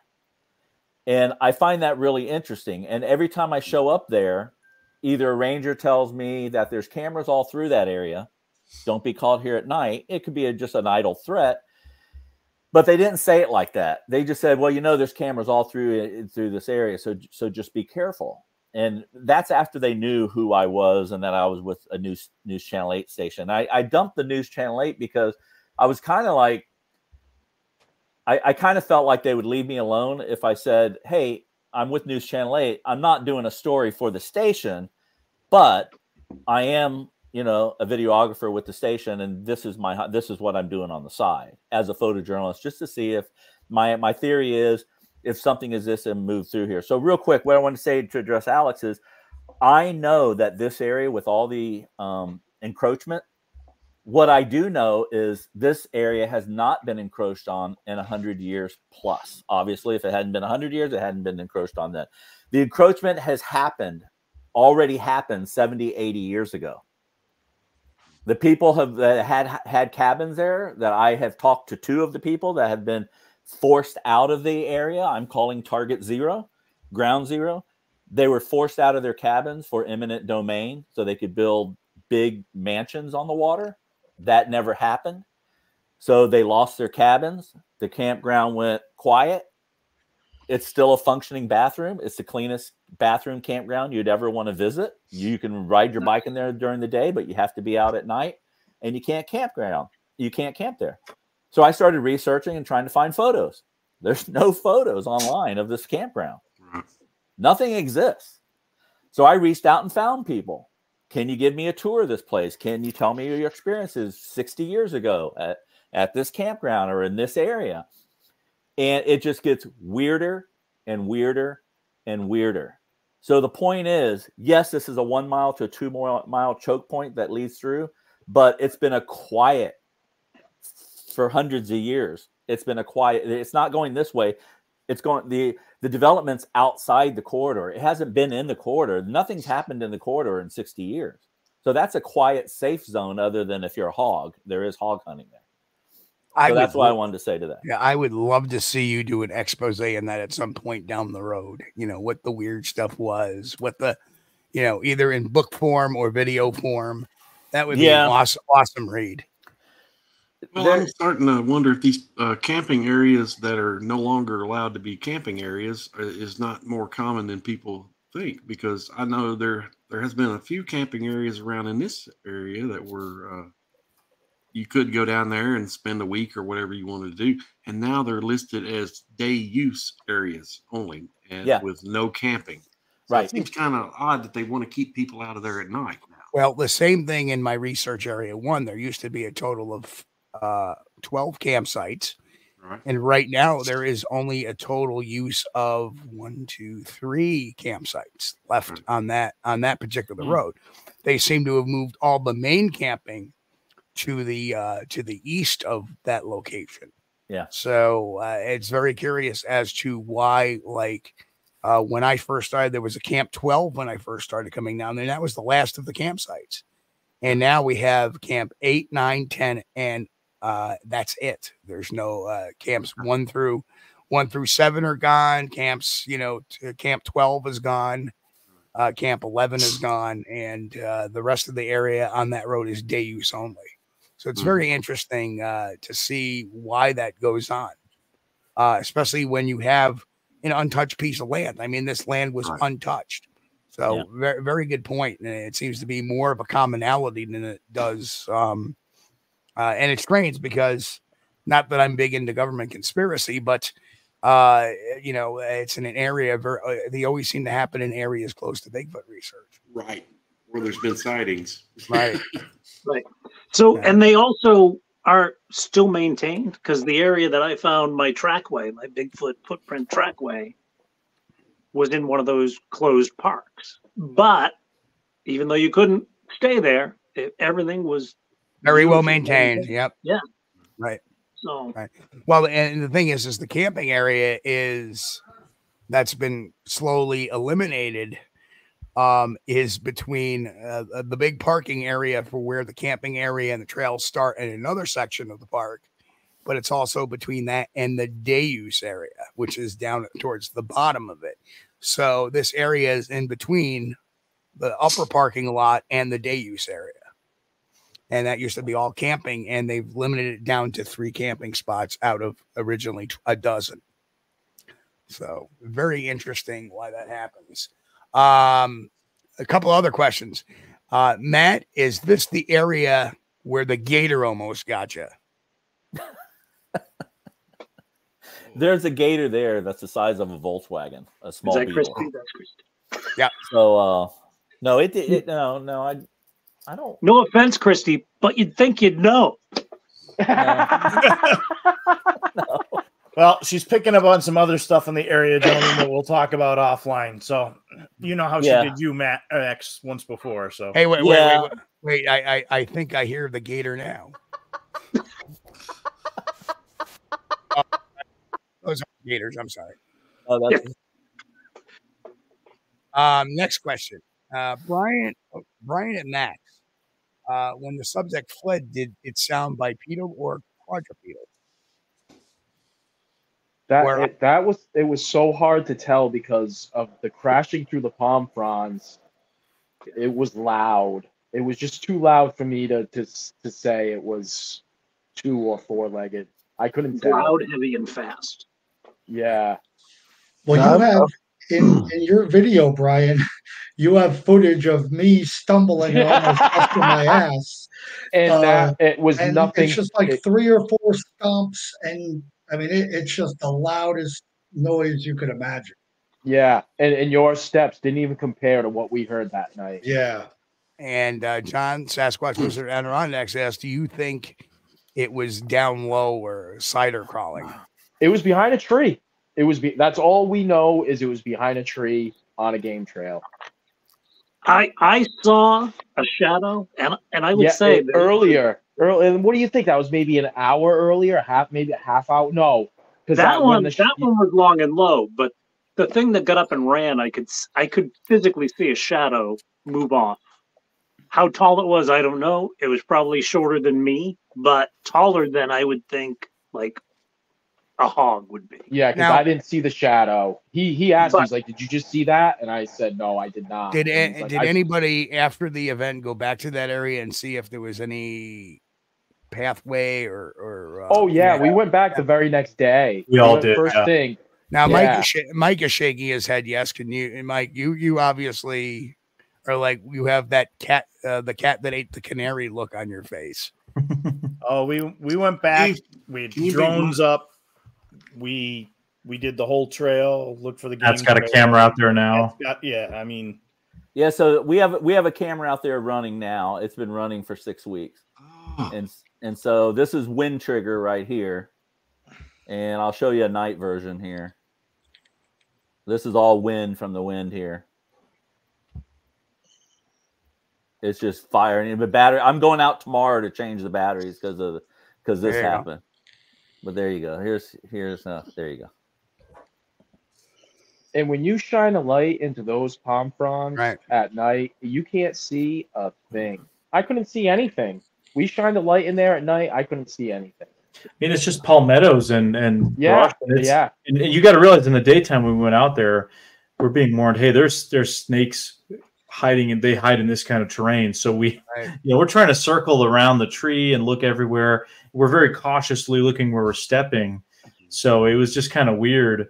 Knowing the danger could be anywhere. I mean, you could step on the wrong palmetto frond that was down on the ground, and there could be a cottonmouth underneath, or a pygmy rattlesnake, or some other Florida horror, or a wasp nest. Well, at least we know those are fun. At least we know there'll be no Adirondack barking spiders. You know, and there are a few of those. There are a few of those out there. Yeah, you know, a lot of interesting things where even I was, me running the UV light, and we got that bellflower there yellow bellflower, hit it with the UV light. Yeah, that was cool. Popped up green. It looked like a set of eyes sitting back in the woods. And then Matt hit it with the red light, and I don't remember who got it. I don't know if Eric got it or Brian got it. Somebody got it. I put it on. I put it on my. I put it up. It's kind of interesting, but yeah. So those backs, in that Mike photo, orbs, or even orbs. Yeah. So I mean that. Unfortunately, with the computer, it doesn't do it quite justice, but it was absolutely interesting. How weird is that? Creepy. It's like eyes. Imagine seeing that in the distance. Yeah. Yeah, you can't see that flash. What we were seeing, it was just eyes. Yeah. Right. But we broke that area down. I mean, we tracked it out for put somebody behind a tree. I went down to the choke point at the trail. Found the different game trails that were coming out of there. We marked those, videotaped those. Pictures of those. We put the drones up. You could see the hog trails going through. There were bunches of hog hair in the trail. For somebody to go, oh, we got Bigfoot hair. No, you could tell there's some hog trail through there. And again, watching that gopher tortoise do Mach 10 down the trail. There's so much wildlife. I couldn't believe it followed us down the trail. I couldn't believe it until it saw Chewy, and then it kind of. It's awesome. Chewy looking at it, all of a sudden he's like, whoop! Oh, that first reaction was great. It was great to get that on film. Very funny. When I had my office assistant, who's sacked out now behind me because he's lazy, one day I had him out, and all of a sudden I see him take a jump backwards like 3 feet, just right over, and I look down, and there's a toad on the ground, and he thought it was a rock, and apparently it looked up at him, and he was like, so dogs' reactions are awesome. Last question is, did the sounds sound anything like the Sierra Sound samurai chatter? I was talking to Trackway about this earlier today, and I don't happen to think that they did. The sounds he heard, he did compare to them. So I'd love to know what Brian has to say about that. No. To what Trackway, the sound he made, that sounds like the samurai chatter. Not what I heard. No, not at all. Nope. The if I may say, and I don't want to offend anyone out there in Bigfoot world, but the samurai chatter, the samurai speak. If you've ever been in New England, where we have larger bears than you guys do down in Florida, oftentimes a mother bear, when there's a predator around or a larger bear who may want her cubs out of the picture, will run her cubs up a tree or back into the den or whatever. And she will stand there and pretty much swear and confront anything that comes along. And it's a gibberish kind of blah, blah, blah, blah, blah, blah, blah, which is not far from what we heard, but what we heard was more of a cranky someone being like if you know, I don't know, maybe sent your grandfather to his room or something. So I don't know if you guys have heard the entire files of the Sierra Sounds. I happen to have both of the recordings. We're not as privileged as you, Steve. Oh no, I bought them. I'm not as rich either, dude. I bought them. I bought them. Or rich. Yeah, no, I'm not rich. Believe me, I'm this so is poor. why you never have me on your show, by the way. Well, I have you on your. I'd have you on the show anytime. No, I'm so poor I can't even pay attention half the time. Anyway, but there is a portion of the Sierra Sounds where you hear some talking back. That's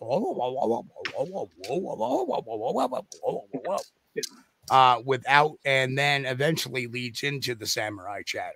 Yeah, there's a portion of it before. I think Alex has heard that before too, as well. Yeah, I've heard it. Yeah. So I was just if you guys haven't heard that, I probably can send it to you guys, kind of put it into perspective a bit. So I'll send it over. Just you doing that, and Brian, tell me if I'm wrong, but that does sound a little bit like what we heard. But it was like a disgruntled old man kind of sent to his room. It was like kind of. Yeah. It was low. It wasn't. Yeah. Oh yeah. Not yeah. very fat. Yeah. Yeah, I would say what I heard in the 90s, it was, it wasn't that part where the samurai chatter part. It was the lower. Right. Yeah. Right. Yeah, there are some really interesting sounds off of that. Who knows? We often talk about people using the samurai chatter as the only reference in the Sierra Sounds. Right. Yeah. And there is so much more to that record that people don't know about. So I Well, I want to say one quick thing about the whole mumbling incident. We kind of refer to as mumbling, right? So what's interesting is you have four people who, two people who were or three people that were kind of more into the Sasquatch stuff. Brian, Max, and then of course Mike. He's been into the subject. Matt, you've been out with him before, and then you had the fourth guy, Christian, who had literally never been camping, I think, before this in the woods, like total city boy. They all experienced the same thing. His first night out, Squatch. Yeah, was experiencing all kinds of wildlife. So my conclusion is, I don't know what these guys experienced. I obviously lean more toward the skeptical side in general. There's a lot of animals. Like, we definitely encounter lots of critters. I've spent a lot of time with Brian now in the woods. I know his reactions. He's not one to just hear something. He's animated. Brian, from the day I met him, he has been animated, right? And no fault of his own. He's animated. It's great. But he doesn't, I've been out with him. We've heard all kinds of critters before. He doesn't, oh my God, that's a Bigfoot. Like, he's not one of those people. So I found it very interesting that he was, to the point where they're both gripping their knives. I can't say what they experienced, obviously, but they experienced something. And I think there's a consistency 2 nights in a row. 2 groups experienced some kind of animal. It could be some sort of a totally benign animal that we just are hearing a weird sound of, in my opinion, absolutely. But I think it kind of goes to what Matt was trying with the experiment. Get all these people out there, see what happens. And this is kind of the aftermath. And that, I think, is a mission accomplished in some sense. It's a social experiment, if anything. Mm-hmm. Very much a social experiment. Hey, I want to give a quick shout out. In the chat is Bigfoot World Cryptids and the Paranormal Central Florida. They were the group of 3 or 4 that went out with us, and also Tim T's out there. And their narrative is starting to come out, and it's on their channel, and they do a lot of post work, looking at video slowdowns. Tim has an incredible thermal. He's got some really good thermal. I tell you, his thermal's so sharp. Mike, I don't know what he's using different than yours. I'm not saying yours isn't sharp, but Tim's thermal is really good. And I don't know if you've popped over there and looked at it, or I just haven't seen all of your thermal yet, or Alex's, but I haven't gone through all the footage yet. But Tim has some really, really good thermal. They do the slowdowns, and then they get these captures. So they're starting to see things, and their narrative is coming out. So again, what I like is different groups, different narratives. And then you got to ask yourself, does anything surprise you? Right? And that's kind of the piece I'm going to address in my film of what I think happened in this whole thing. And that's going to be my wrap up, which is different than your all's wrap up. Yeah. I'm currently working on my video, and it's just it's the trip out there, and it's kind of all the players and the incidents and boots on the ground type stuff. I'm really excited to see what Eric is cooking up, because I know he was more interested in the people and the stories, what motivates the Bigfooters. And you had people there that were, the most ardent flesh and blood, and then people that were probably way on the other side. So it was very interesting to, I think, see the differences between that. And I tell you, yeah.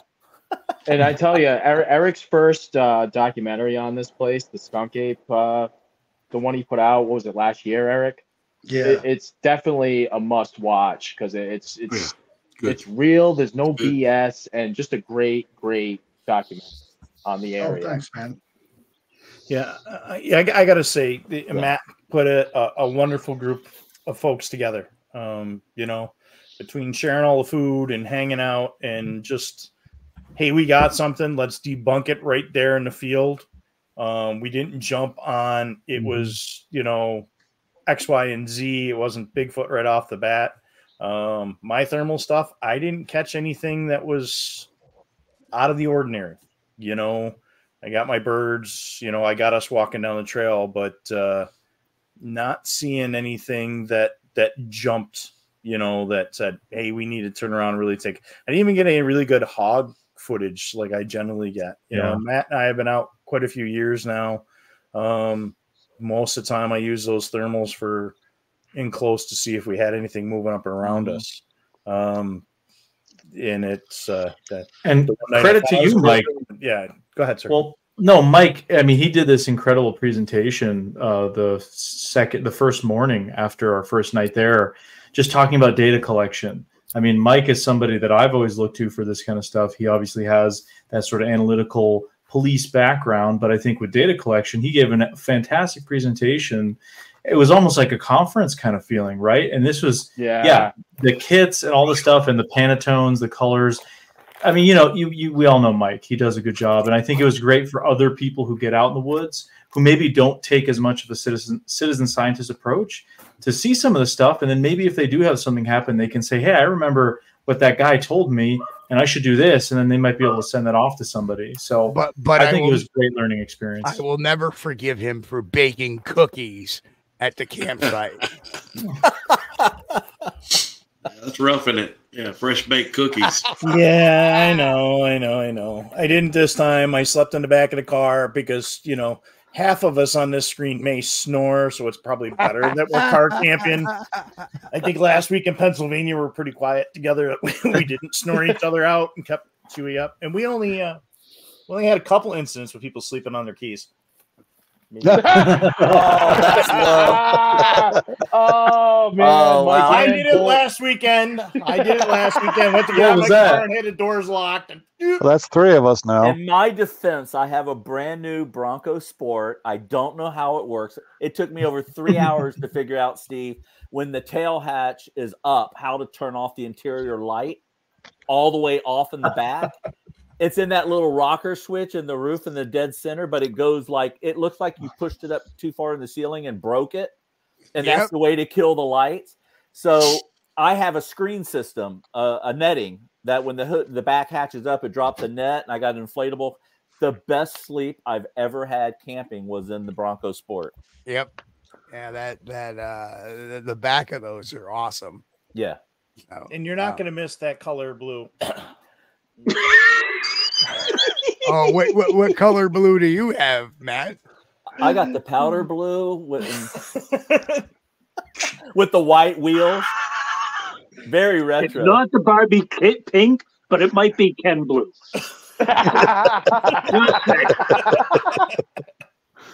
This is what we had. We had a lot of friends out there really analyzing what we were coming across. Really looking at things, and the Florida guys that were with us that took us around, we got to appreciate them, because they're like, hey, don't.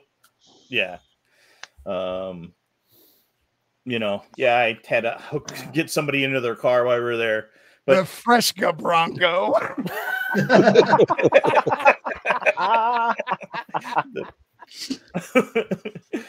But we really did analyze stuff that we're going through. And those guys really, hey, don't go off trail. If you're going to do this, kind of gave us a little rundown of stuff there, especially for us northern boys that were south of the basic line, you know, so important, you know. I wish I would have heard that.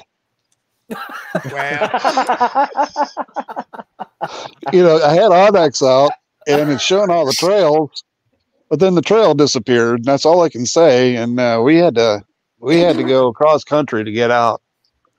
That happens down in the south. Yeah, Trackway has some interesting video too. I've never seen so many birds, and Tim caught some too. The number of owls in flight that were captured that night is crazy. How low they were too. I think Alex, you may have caught one. I remember seeing someone. Yeah, I think I got one on the thermal. Yeah, when I was in the tree. Or maybe I'm thinking of your Kentucky video I just watched. I've been catching up on y'all. I don't know. I've gotten them pretty. Even in Pennsylvania, I think I saw one like last week. Owl swoop or something like that. Yeah. The thermals, when you see it on thermal, it's pretty impressive. You see it just swoop right in. No, Mike gets the owl standing on a log looking around like, who in the hell are these jerks? Pat, I do have taste testers, but we're gonna have to find a different one without well, that's reserved for the new people. Right, Mike? Anybody new comes to New York, they become the automatic DNA taste testers. Oh boy! I think the creature's mildly diabetic. Oh, Miss Trackway's here. Well, anyway, we got a few minutes left of the show. Just let's go around the table real quick, and you know, Matt, what do you got planned going on for the next few months besides getting out of Dodge? It's pretty much all getting out of Dodge. Brian and I are going out in the morning, and we're gonna move the trail cam from that location because it's been there 6 weeks, and there's not been one animal caught on it, which is really strange. And where we put it was, I think Max is stand corrected. It's where you and Brian heard it break through. You put it from the tree it was standing behind to breaking through. Looking at that. Yeah. Yeah. Okay. So it's been out there 6 weeks. It's paid no dividends, but it's working great. It's a reveal cam 1080p. Working really well. So Brian and I are going to go out at 8 a.m. in the morning and retrieve it, reload the batteries, and move it closer to the creek and the river, pretty much maybe where Mike was, and where we saw the black cat, because those two icons is pretty much overlapping what's going on there. So awesome. It's pretty much moving, getting ready to go to Kentucky. And anybody let me know if Central Kentucky Bigfoot is available so I can keep my Central Florida Kentucky moniker, Central Florida, and move it to Central Kentucky. I don't know if that's taken yet or not. But I don't think it is. To tell you No, the truth. I don't think so. I just copywrote it. Okay, I gave you $20. Yeah. Talk about a dick move. But I just wanted to, talk about good group of friends to come down here and vet an area like this for me and just put another pair of eyes on it, because at some point, you know, you got to question yourself hard, and you got to start hearing what everyone's saying. Matt, you're 20 minutes from a Publix. Your tent was 20 minutes from a Publix.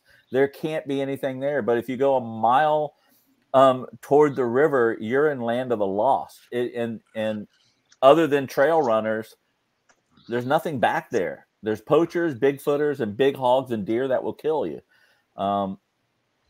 So if ever there was a safe zone, that's been my philosophy. And to just bring people down to say, hey, tell me if I'm crazy. You know, is this a viable, or am I totally wasting my time? I'm moving anyway, but I don't know how to put an end to this journey of mine any faster than what I did. And what I did was I leapt a year, 2 years in advance by having this type of activity go on. Knife fighting. Yeah. So anyway, I thank all of you all and the people in chat. I mean, I think Brian Darcy's listening too, and everyone who went. You guys helping out has meant a lot, and I think it's going to pay off. It sounds. I wish I could have been there, Matt, but I couldn't get time off from my new job. Of course, now I've been off for the last 6 weeks. Anyway, Eric, you're up next. Final thoughts for the evening. What do you got going on? I've got well, I have to edit together the footage from the outing Matt put together. I also have to get to the footage that I interviewed you for a documentary about Adirondack Bigfoot sightings. That one I want to take a little bit more time with, but I just put a video out yesterday of I interviewed Bruce Hallenbeck, and he had his sightings back in the 80s in Kinderhook. And then I've got a bunch of other things as well that I don't just do Bigfoot stuff, and now it's like I'm trying to actually space things out so I don't have too many Bigfoot things come out right in a row and everyone think that's all I do all of a sudden, True. All right, Alex, you're up next. Speaking about the guy who goes all over the place to look at creepy things.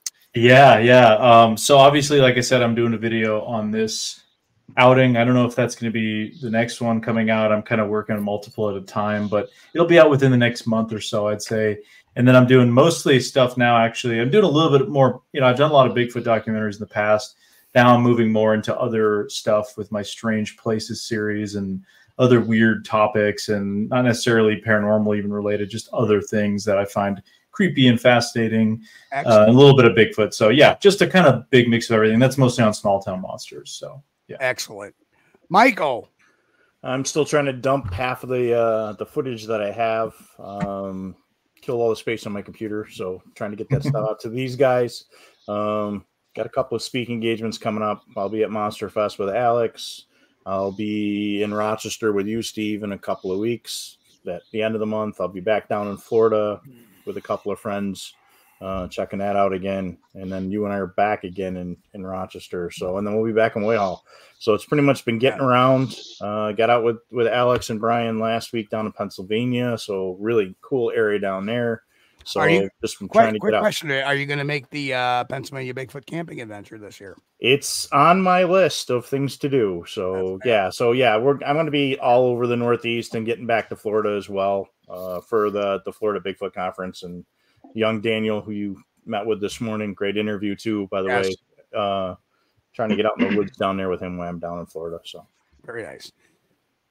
Brian and Chewy go hiking, or as your thing says, Chewy and Brian go hiking.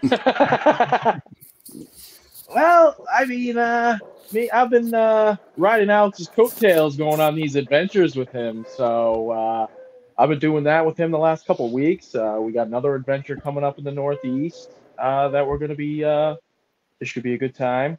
And then what do we got? Maine coming up, the Cryptozoology Conference, Lauren Coleman's in end of the month. In April. At the end of the month, yep. And I think I popped back on with you, Steve, at the end of the month to talk about some of my stuff. Right. And yeah, we're gonna do as much hiking and as much adventuring as possible this year. So it should be a fun year. Mr. Max Powers, how you doing? Oh, we're gonna get you on too, by the way. Well, careful. I talk a lot. Yeah. I'm gonna go test my new tent. I just bought a Gazelle T4 Plus, and I'm going up to like the Kankomagas. Maybe there's a little road off the Kankomagas that I kind of like. I might go check that out, see what's going on up there. And then I'm looking. My schedule's free, and I do nothing but hunt Bigfoot. So if anyone out there wants to email me, I'm free. Excellent. Yeah, I don't care where it is. Well, you're welcome up my way anytime, brother. Just let me know if you want to come up and do something in the Dax. We'll go up. Yep. And I'll definitely be reaching out to you also. I'll definitely be reaching out to you, Max and Brian and Alex, where none of us are that far from each other that we can't coordinate something. Yeah, that would be fun. Yeah, definitely. Absolutely. And Chuck, Mike is still living here in New York. He just happens to go to Florida a lot. You know, it seems like the older he gets, the more drawn he is to Florida, like many of us. He's going to start staying down there longer and longer. No, I'm checking on relatives while I go down, so it just gives me an excuse to meet friends down there while I'm down there checking on my aunt. So, yeah, one of these days when Mike gets to Florida, he's going to say, I just can't leave. I'm gonna stay. You know, when he comes back with a set of golf clubs, then we got to start worrying. Never a set of golf clubs. No defense. And finally, Bill Trackway, how are you? Hey, just going to be doing. Say again. I was going to say, what you up to? What you doing? Just doing local stuff around here. There's a place there in Western New York I really want to get back to sometime, Mike. You know where I'm talking about. Soon. Yes. Yeah. I think Steve's coming for that and one. yeah. Are you guys going in Virginia. June? Are you guys going to Joe's thing in June? Yeah, May. that's May. June. Is it May? No, June. Second week of June? June 15th.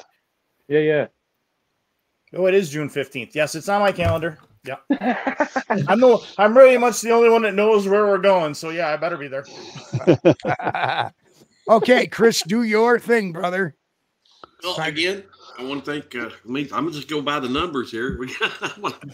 Thanks, Matt, and thanks, Eric, Alex, Mike, and Brian, and Chewy. Where's Chewy? Thanks, Chewy. See you, buddy. Hey, Chewy, and, they're talking Max, about it was you. good to see you, and I can't wait to have you back on. And Bill, finding the trackway. Thanks for coming on, guys. I just love this show. This is great, Matt. You put together a group of guys that can keep each other grounded. I mean, I just love the whole thought of it. I think it's beautiful. But anyway, I want to get back, tell everybody over in the chat, we appreciate you guys. Thank you for joining us. And I hope you've enjoyed the show. If you've not already subscribed, consider subscribing to the channel. Boom, hit the like button. We need that. Punch that like button before you leave. We appreciate it. If you're listening on the podcast, come on over to the YouTube channel. Check it out, Squatch-D TV. See some of these guys and get to see stuff that you can't hear on the radio.